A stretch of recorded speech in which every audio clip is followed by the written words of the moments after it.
Hey Virgo, your October tarot reading is ready. I'm Eleanor. Welcome to Pink Pearl Tarot. I have your theme with 3 clarifiers, kind of like just an umbrella energy for your whole month. Your week-to-week forecast right here, career and finance right here, and then love right here. And your bonus message this month is going to come in the form of a synchronistic symbol. This deck has like all kinds of different symbols, and any 2 cards will only share one symbol, and that will be your message. So, and also you can look at these other symbols that will appear and they might have messages directly to you that speak straight to you. And at the end, I'm going to pull 2 of these crystal ball cards for some quick and easy answers in case any questions come up in your mind during the reading. So your theme is authenticity, sovereignty, independence, uniqueness. And so for all of the challenges this month might bring your way, this energy encourages you to not compromise who you are or what you value in order to please anyone else, or not to change the shape of yourself to fit into anyone else's box. Now, your first clarifier on this is strength. I mean, no, duh, right? I mean, this level of independence does take a lot of strength and a lot of patience for things to come together organically rather than being orchestrated or forced. See, the cactus she's holding right here, it's not dangerous if you handle it delicately, right? Just like you wouldn't grab at an animal you're trying to get to trust you. You just have to trust a slower process to have a better outcome when you don't change yourself to force something.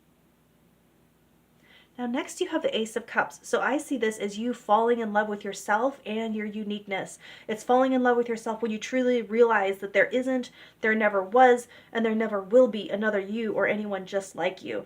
And when you direct that kind of energy inward instead of outward to get something, ironically, it is intensely attractive. And you're saying you want to drink from this cup, just like the cactus here, it's an invitation and a dare at the same time. Finally, you have the Two of Swords, and this represents deadlocked decisions or decision paralysis. And if it feels like there is no right choice, consider if everything on the table involves some sort of self-abandonment or self-betrayal. Sometimes when we say, I don't have a choice, it means that we just aren't ready for any of the consequences of any of the available choices. So we stay making no choice until we are ready. And anyway, if none of the options seem right, perhaps you haven't found or considered the one that requires the most independence and sovereignty to make. You won't be able to figure out the answer logically. It's not that kind of problem. When you root yourself in your power, that's when the answer comes. So I want to read you this paragraph. I was reading Kevin Smith's autobiography. Actually, he might have more than one by now. I don't know. But this paragraph, it sums this up so perfectly. I just have to share with you. It says, as human beings, we govern our actions with our deepest fears. But if you name that ish, you claim that ish, let enough people into your closet and you'll find there's no more room for skeletons. I feel like that's such a great description of this level of authenticity. Now getting into your week-to-week forecast, week 1, you have the 6 of Fire reversed, and it says victory in this Da Vinci deck.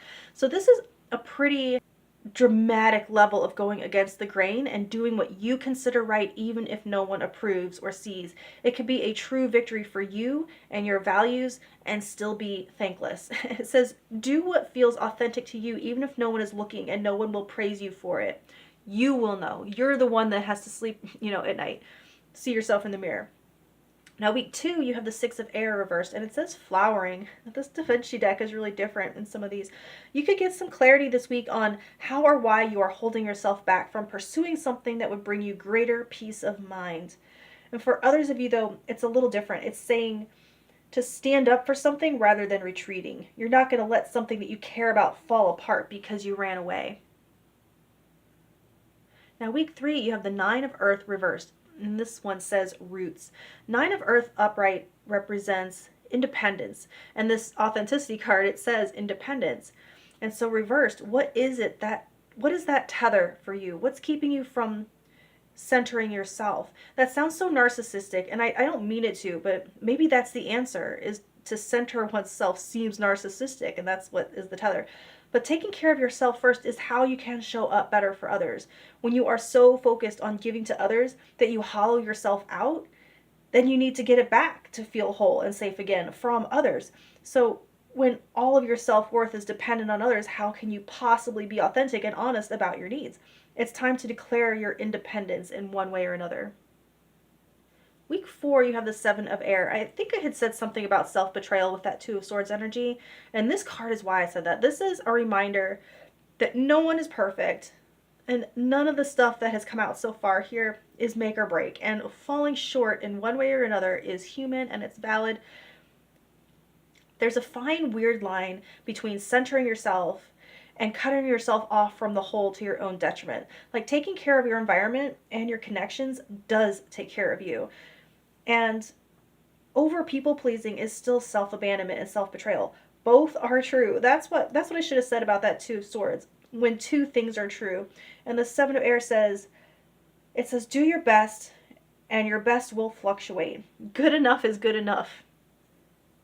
Now for career and finance, you have the Ace of Wands reversed, and the Gnome deck actually calls it work with 10 of Wands reversed, and that says the fight. So it's simple. It's lay down the fight. Put down what's heavy. This is a loud and clear warning about impending burnout. If you're doing too much, you are not likely doing any of it that well. You can do less and do it better. And there could also be a misuse of power with the Ace of Wands reversed, but I don't get that strongly here.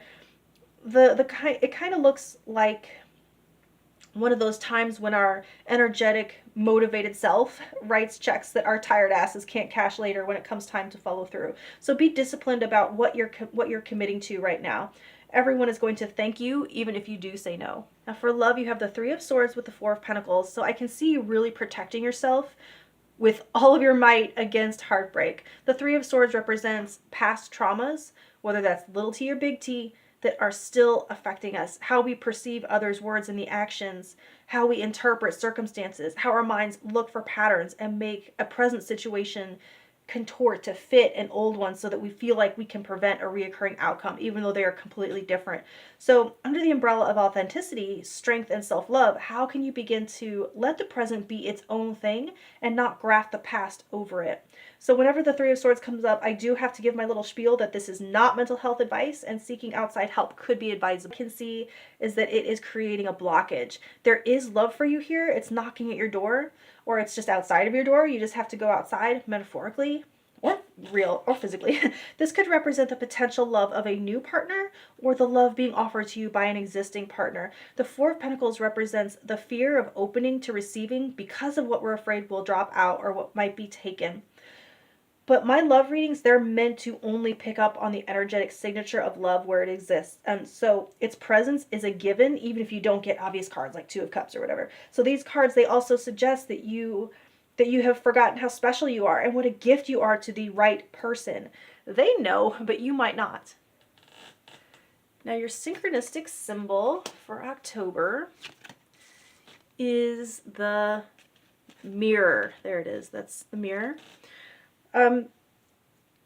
So it's funny because this does caution against narcissism.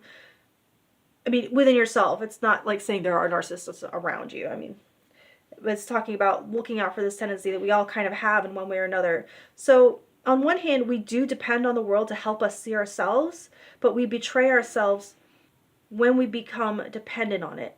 Narcissists, they lack an absolute core being, and so they have to control the environment in order to give them the reflection they want in order to feel safe. So your strong sense of identity protects you from obsessing over how others see you. And it also says to surround yourself with those that you can trust to bring out the best in you. Now let's see, the other symbol I noticed here, this is the cosmos within two hands. This is talking about the beautiful dance between what you can control and what you can't. You're both trapped in this ego's perspective so that you can move in this world and also are an infinite being to your core. And the other thing this kind of reminded me of is something I had said earlier about taking care of your environment is also taking care of you. It's like a closed system, and also that closed system contains infinity. It's an interesting energy. So I just want to let you look at some of these other symbols like the glasses, the dove, the DNA, in case they hold any meaning for you or answer a question in your own mind. And then the other symbol I was drawn to was the lion.